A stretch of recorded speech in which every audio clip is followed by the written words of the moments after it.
Now let's talk about how we apply the TRA and the TPB and specifically how we measure it. So the TRA and the TPB are very unique in that the original authors of the theories actually have published numerous articles specifying how best to measure and apply this theory.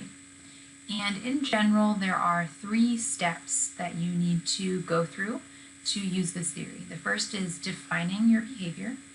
The second is conducting formative research, and that includes interviewing members of your priority population. And the third is to develop quantitative surveys. So each of these steps lead towards developing quantitative surveys that you will use to assess the constructs of the behavior, or the constructs of the theory, and predict the behavior. So for defining the target behavior, the authors have published this acronym of TACT to serve as a guide for what components there need to be in a good definition of a behavior. So remember, the TRA and the TPB is all about predicting what might influence somebody's completion of a behavior.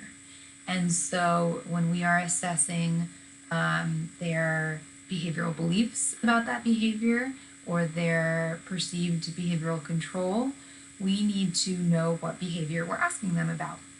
And it's really important and often underestimated how difficult it can be to create a really solid definition of behavior.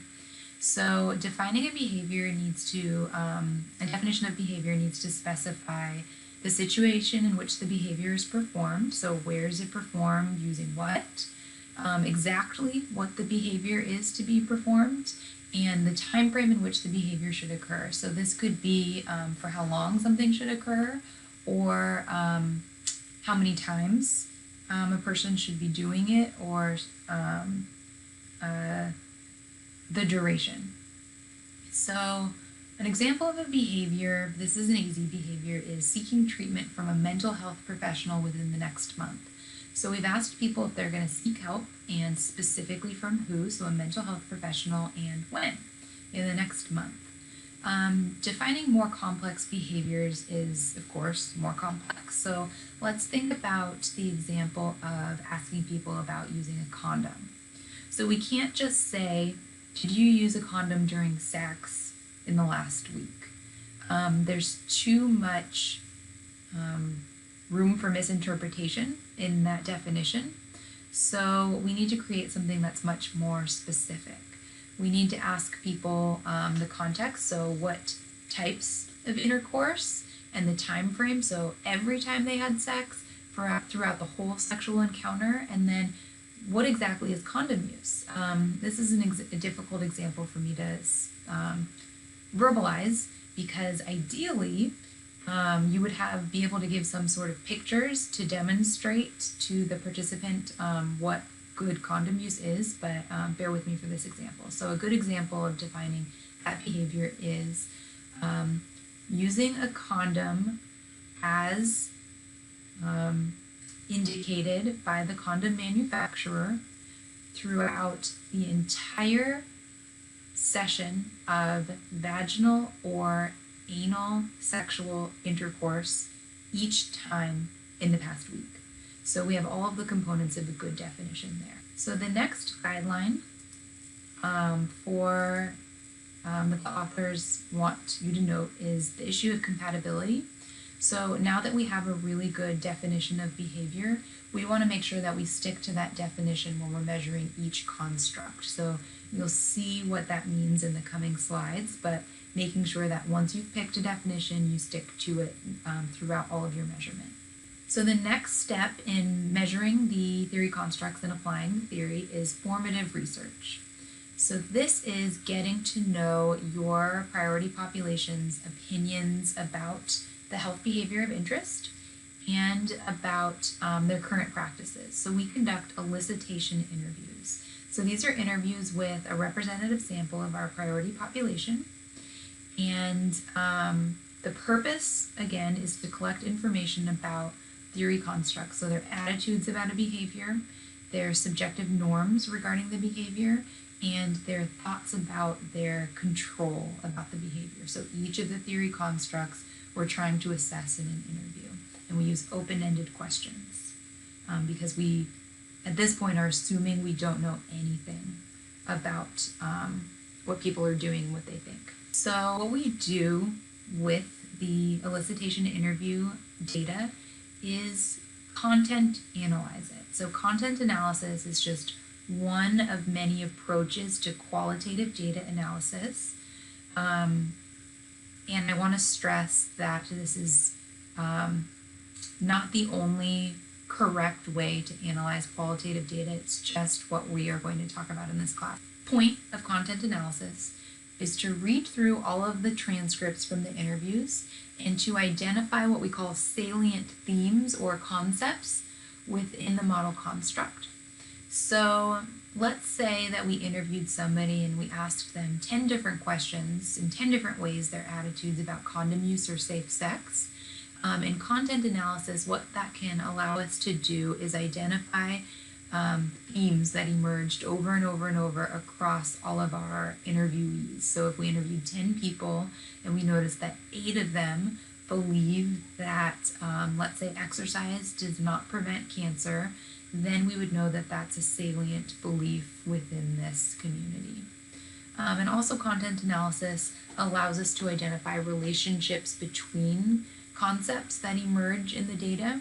So if a lot of people don't believe that exercise prevents cancer, and they believe that they're not at risk of cancer and it has to do with some sort of old wives' tale or something, some cultural belief, then that can kind of give us more context to what's going on.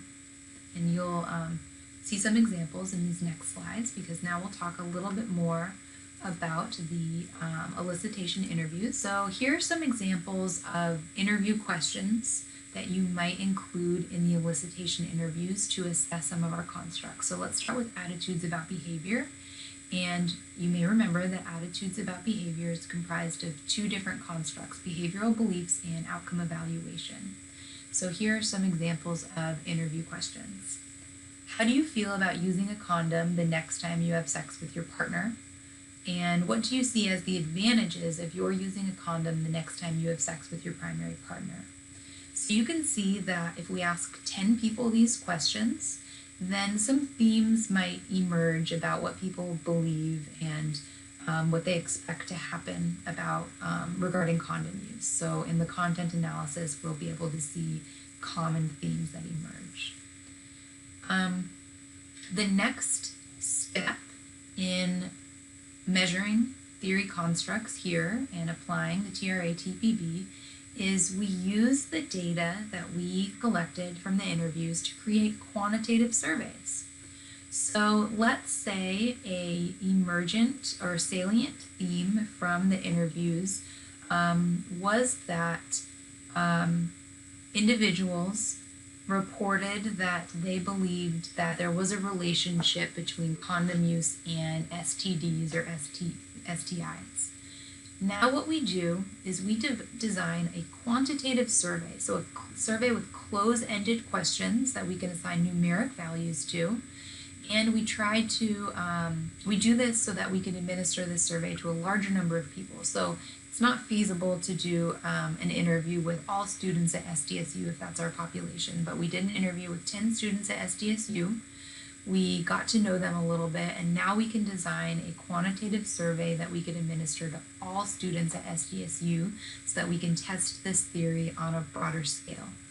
So if we identified that there were some beliefs about the relationship between condoms and STDs in our interviews, now we can create a question like this.